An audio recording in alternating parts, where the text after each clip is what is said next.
आनंदी या नव्या मालिकेच्या आजच्या 7 एप्रिलच्या भागामध्ये शलाकाने युगंधरच्या कंपनीमध्ये आपलं एक चंदन नावाचं प्यादं पेरलेलं असतं.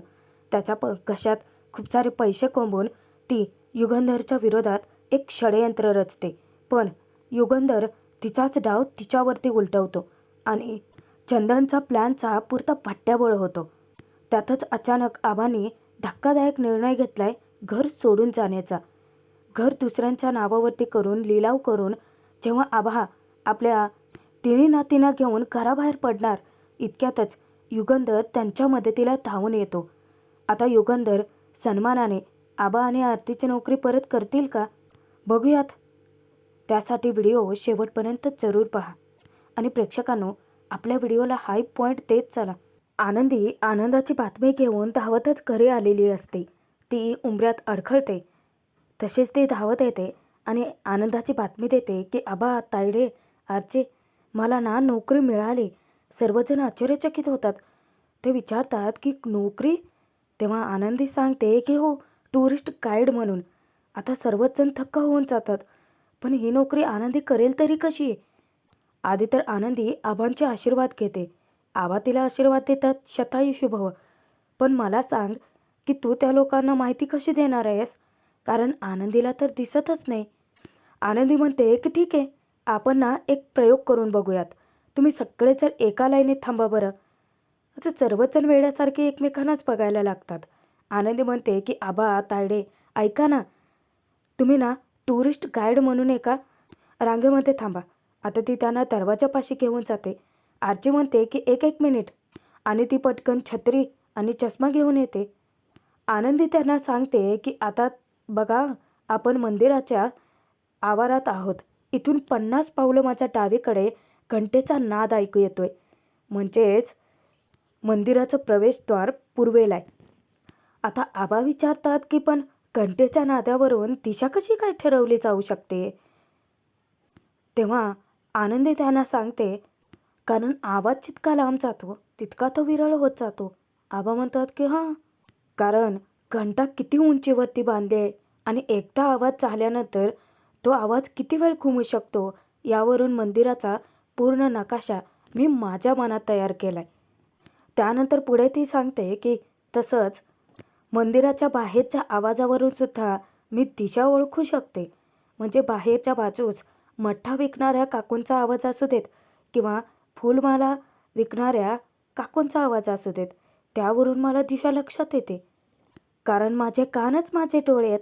तेव्हा आबा, आरचे, आरती तिघींनाही इतकं कौतुक असतं आनंदी. खरंच पोरी, तुझ्या जिद्दीला तोडच नाही आहे. तेव्हा आरतीसुद्धा हसत म्हणते की आनंदी, खरंच अगं, आम्हीसुद्धा शाळेत इतका अभ्यास केला नसेल. आता त्यावर आरची म्हणते की दिदे, खरं तर तुझी ना टी व्हीवरती मुलाखतच घ्यायला पाहिजे. सांगा कसं वाटतंय तुम्हाला हे सगळं? त्यावर आनंदी म्हणते की मुलाखत वगैरे नंतर, मला 2 वाजता पोहोचायचं आहे तिथे. तेव्हा आरची आनंदीला बाजूला घेऊन येते की थांब थांब थांब आणि हा घे, हा काळा धागा.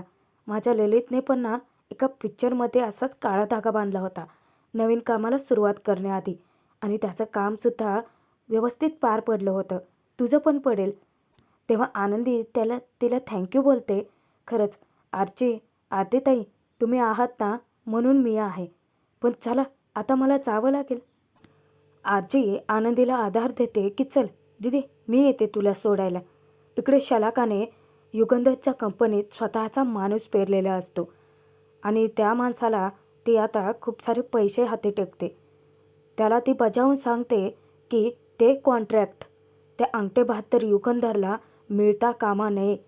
ते सॅम्पल्स सिलेक्ट होण्याआधीच डिस्ट्रॉय झाले पाहिजेत आणि ते कॉन्ट्रॅक्ट येणार फक्त शलाकाकडे. ही शलाका फक्त स्वप्नच बघते. त्या अडाण्याला ना आता समजायलाच हवं, मार्केटमध्ये टिकायला डोकं लागतं. त्यावर तिचा माणूस सांगतो की अहो, तुम्ही काळजीच करू नका हो शलाका मॅडम. अहो, एवढी गरजच पडली ना मॅडम तर चालतं चाकसुद्धा कंपनीचं बंद करू शकतोय आपण. शलाका त्याला ताकीद देते, बोल बच्चन, निकाल दाखव आधी. तो माफी मागतो की सॉरी मॅडम आणि ती त्याला तेथून निघायला सांगते. तोही निघून जातो. शलाका स्वतःशीच बडबडते, युगंधर आता तुझी उलटी गिनती सुरू. कारण शलाका म्हणजेच धमाका. आता कुणाची उलटी गिनती सुरू आहे हे तर वेळ आल्यावरच कळेल. तिकडे आनंदी टुरिस्ट लोकांना गाईड करत असते. सर्वात आधी तर ती त्यांना आपली स्वतःची ओळख करून देते की नमस्कार, मी आनंदी, तुमची टुरिस्ट गाईड. खरं तर आनंदीला दिसत नाही आणि तरीसुद्धा ती इतकं छान काम करते. सर्वजण तिला पाहतच राहतात. आता एक फोटोग्राफर सतत तिचे फोटो घेत असतो. आनंदी तिथल्या घाटाची माहिती देत असते. तेव्हा तो तिला रिक्वेस्ट करतो की आनंदी तू ना थोडं माझ्याकडे वळून बोल. तेव्हा आनंदी सांगते की हे बघा पाहुणं, मी माझं काम करते, प्लीज तुम्ही इथून जरा थोडेसे लांबच उभे राहा. इतक्यातच एक टुरिस्ट गाईड म्हणते की ए टुरिस्ट बाई, काय तुझं नाव? आनंदी सांगते आनंदी. ती म्हणते की हां चल, मंदिरातले काय ती माहिती दाखव आम्हाला, इथली माहिती आहे आम्हाला. तेव्हा आनंदी पावलं मोजत मंदिराच्या दिशेकडे वळते. इकडे चंदन शलाकाचा माणूस आहे आणि तो येतो. आता सर्वजण कामगार जेवायला बसलेले असतात. मुद्दामच तो खिशातून एक झुरळ बाहेर काढतो आणि कोणाच्याही नकळत ते जेवणात टाकतो. त्यानंतर असा काही तमाशा निर्माण करतो की एवढं मर काम करणाऱ्या कामगारांच्या नशिबात काय वाढून ठेवलं आहे हे? कुठे गेले ते कंपनीचे मॅनेजर शिर्के? ओ शिर्के साहेब, या जरा बाहेर. शिर्के येतो आणि त्याला दमदाटी करतो. ए चंदन, काय कालवा लावलाय? आता चंदन इतर कामगारांना सुद्धा भडकावतो की काय आहे हे सगळं? शिर्के साहेब, अहो इथे मर काम करणारे, आम्ही कंपनीसाठी राबणारे कामगार आणि आमच्या नशिबात काय तर हे विष खाऊन मारायचं आहे का आता आम्ही? बरं आम्ही मेलो तर आमच्या कामगारांच्या लेकरांबाळाकडं कोण बघणार? हां, तुमचे मालक साहेब. तो इतर कामगारांना भडकवतो. बाकीचे कामगारसुद्धा त्याचीच साथ देतात की चुकीचं आहे हे सगळं. शिर्केच्या नुसतं डोक्यावरती थैमानच घालतात. शिर्के त्याला ताकीद देतो की इतक्या वर्षात हे सगळं नाही घडलं. चंदन म्हणतो की पण आता घडलं की. जर आमच्या कामगारांसोबत असं घडत असेल तर मी हे काम बंद करणार. आणि बाकीचे सुद्धा त्याला साथ देतात. आम्ही काम बंद करणार असा एल्गारच करत असतात. इतक्यातच युगंधरची तिथे एंट्री होते. जेव्हा तो विचारतो ना काय चाललंय, आता मात्र सगळ्यांची दातखिळी बसते. आनंदी पावलं मोजत मंदिराच्या आवारात पोहोचते खरी, पण 50 पावलं मोजून झाल्यानंतर ती अचानक एके ठिकाणी थांबतेच.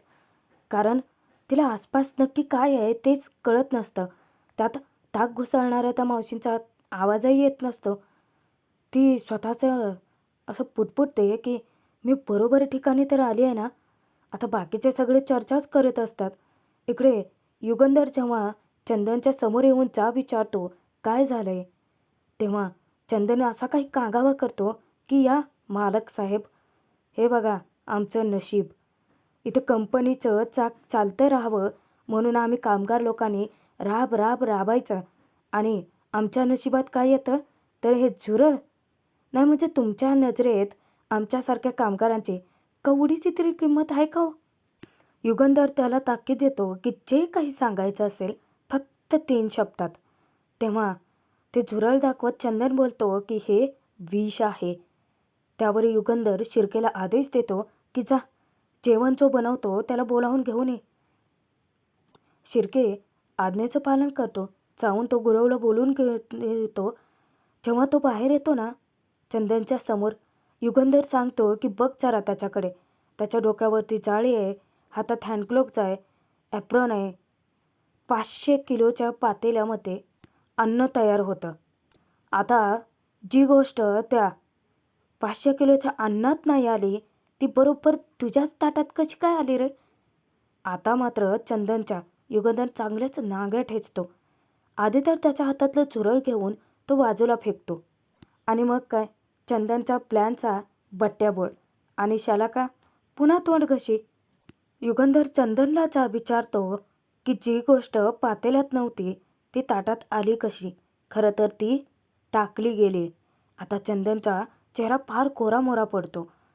ही कंपनी शरीर आहे. जसा माझा मेंदू चालतो अगदी तसंच ही कंपनी चालते.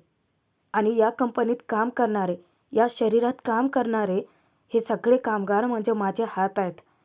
आता मेंदू जर चालवायचा असेल तर मेंदू स्वतःच्याच शरीराला विष का बरं देईन? त्यानंतर युगंधर स्वतः जेवणाचं ताट घेतो.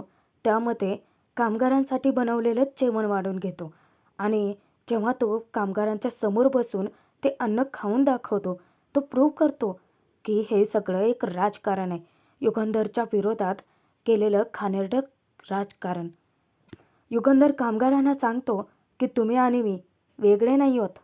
अन्नात चुरळ असलेलं काढून टाकता येते, पण जर डोक्यात चुरळ असेल ना राजकारणाचं, तर ते पूर्ण डोकंच चढवतंय. अन्नाचा दर्जा माझ्याकडे बघून ठरवू नका, ताटाकडे बघून ठरवा. पोहोचलं? आता युगंधरच्या एका शब्दावरती सगळे कामगार पटापट ताटं घेऊन जेवायला बसतात. आणि मग काय, चंदन आणि शलाकाचा प्लॅन पुन्हा फुसका. इकडे आनंदी अडकून पडते, कारण ताक घुसळणाऱ्या काकू आलेल्याच नसतात. त्यामुळे तिला अंदाजच लागत नसतो की नेमकं ती कुठे पोहोचले, कोणत्या दिशेला आहे. पण तो फोटोग्राफर तो तिची मात्र मदत करतो. तो विचार करतो की त्या ताक घुसळणाऱ्या काकू आज आल्या नाही आहेत बहुतेक. आता हिने मदत करावी लागेल. आनंदी तसाच पावलांचा अंदाज घेऊन सांगते की इथे माझ्या बाजूला ना 2 दीपमाळा आहेत आणि मागे 3 तुळशी वृंदावन. आता तो फोटोग्राफर तिची मदत करतो. अरे वा आनंदी, अगदी योग्य सांगतेस हां तू. पण परत एकदा रिपीट करशील का तू? कारण या लोकांना बहुतेक कळलं नाही आहे. कारण त्या टुरिस्ट लोकांनी इतकं डोकं खाल्लेलं असतं ना आनंदीचं. तू कशाला इथे घेऊन आली आहेस? तुला नक्की काय सांगायचं आहे?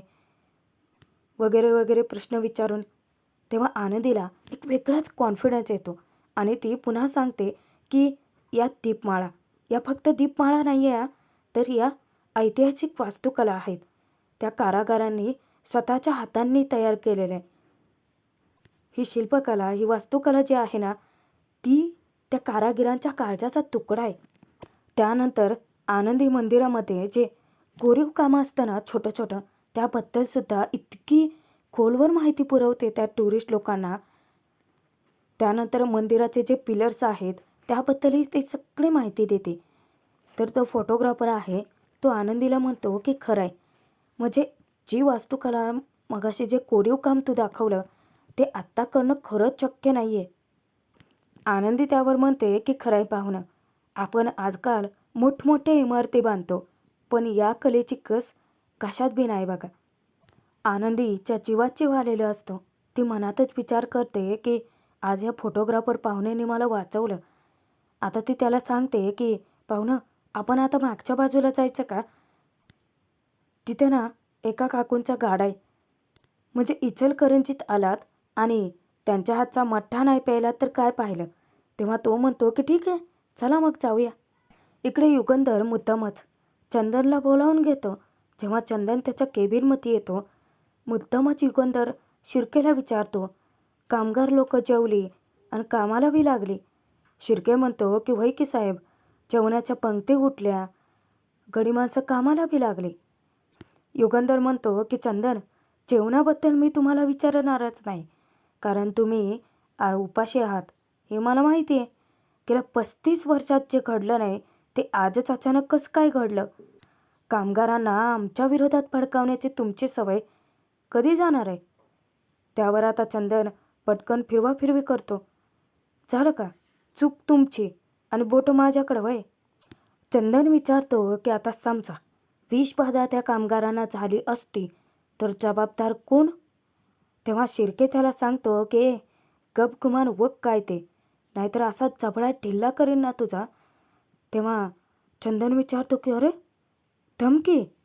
मालक साहेब, समजावं तुमच्या माणसांना.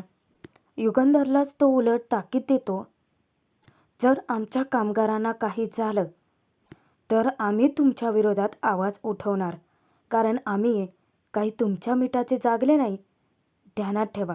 आणि तो सरळ अपमान करून निघून जातो. शिर्के भडकलेला असतो पण युगंधर त्याला थांबवतो. अहो शिर्के, काय करताय? कामगारांचा युनियन लीडर आहे तो. तुम्ही त्याच्यावरती हात उचललात तर कंपनीसाठी धोक्याचं ठरेल. तेव्हा शिर्के भडकतो की साहेब, अहो याची ही मगरुरी, याची मस्ती ना उतरवायलाच पाहिजे. युगंधर म्हणतो की करूयात, पण बिझनेसमध्ये डोकं थंड ठेवावं लागतं शिर्के. युगंधरचा मेंदू खरंच खूप फास्ट धावतोय. शिर्केला तो सांगतो की तुम्हाला माहिती आहे हे प्यादं कोणाचं आहे? शलाकाचं. तेव्हा शिर्के भडकतो की अहो साहेब, आधी तर मग याला बाहेर काढा. पण युगंधर सांगतो की जपा त्याला, कारण हा इथे जे कारस्थान करेल त्यामुळे आपल्याला शलाकाची पुढची खेळी करेल. साप डंक मारणार त्याआधीच उपाय करता येईल. म्हणजेच काय, त्यांचेच हात त्यांच्याच गळ्यात अडकवायचे आणि मग शलाकाचा बरोबर काटा काढायचा. आणि यालाच म्हणतात बिझनेसमधलं राजकारण. पोहोचलं? तेव्हा शिर्के हसून म्हणतो की पोहोचलं मालक साहेब. आता त्याला पुढे काय करायचं आहे चांगलंच कळलेलं असतं आणि तो निघून जातो. इकडे आनंदी मंदिराच्या मागच्या बाजूला त्या टुरिस्ट लोकांना घेऊन येते, ओळख करून देते की या मठ्ठा विकणाऱ्या काकू. आता काकू सगळ्यांसाठी स्पेशल मठ्ठा बनवा. आनंदीला दिसत नसूनही ती सांगते की आता बघा, सगळ्यात आधी त्या टाकणार सैंधव मीठ, त्यानंतर जिरेपूड आणि मग पुदिना आणि कोथिंबीर. सगळेच जण हवालदिल होऊन आनंदीला पाहतच असतात. हे कशा शक्य आहे? आता तो फोटोग्राफर जो आहे तर त्याच्या सगळ्या टुरिस्टना मठ्ठ्याचा ग्लास तर देतो, त्यानंतर तो स्वतःहून आनंदीसाठी सुद्धा ग्लास देतो. ती विचारते की मला? त्यावर तो म्हणतो की तुझ्या मेहनतीचं फळ समज हवं तर. तेव्हा आनंदी तो मठ्ठ्याचा ग्लास स्वीकारते, त्याचे आभार मानते की थँक्यू. फक्त यासाठी नाही, मगाशीसाठी सुद्धा. कोणीतरी तक्रार केली असती की एक टुरिस्ट गाईड चुकते तर माझी आजच नोकरी गेली असती. आता फोटोग्राफर आनंदीला म्हणतो की फक्त थँक्यूने काम नाही हा चालणार, तू माझ्याशी मैत्री करशील? आणि तो मैत्रीचा हात पुढे करतो. पण आनंदी थोडा विचार करते. प्रेक्षकांनो, भाग इथेच संपतोय. मालिकेचा आजचा भाग कसा वाटला कमेंट करून कळवा. पुढील भागात बघूयात की आबांनी अचानकच धक्कादायक निर्णय घेतलेला असतो, घर सोडून जाण्याचा. घराचा ते लिलाव करतात. आता आजूबाजूचे सगळेजण समजावतात, पण आबा म्हणतात की इमान खान ठेवून या घरात मला राहायचं नाही आहे. त्यानंतर आनंदी इतकी रडायला लागते. आबांना ती विचारते, या घराला माझ्या आईचा स्पर्श आहे, मला नवीन घर ओळखेल का हो? पण आता जेव्हा आबा घराचा लिलाव करून ते घर दुसऱ्यांना विकून निघून चाललेले असतात, नेमकी धमाकेदार एंट्री होते युगंधरची. युगंधर अचानकच येऊन म्हणतो थांबा. युगंधरला असं अचानक आल्याचं पाहता त्यांना मोठा धक्का बसलेला असतो. जेव्हा आरची मोठ्याने म्हणते की मालक साहेब, आनंदीला खूप राग येतो हा युगंधरचा, कारण त्याने अचानक नोकरी काढून घेतली, म्हणूनच तर ही वेळ त्यांच्यावरती येते. पण आता युगंधर सन्मानाने आबा आणि आरतीची नोकरी त्यांना परत करेल का?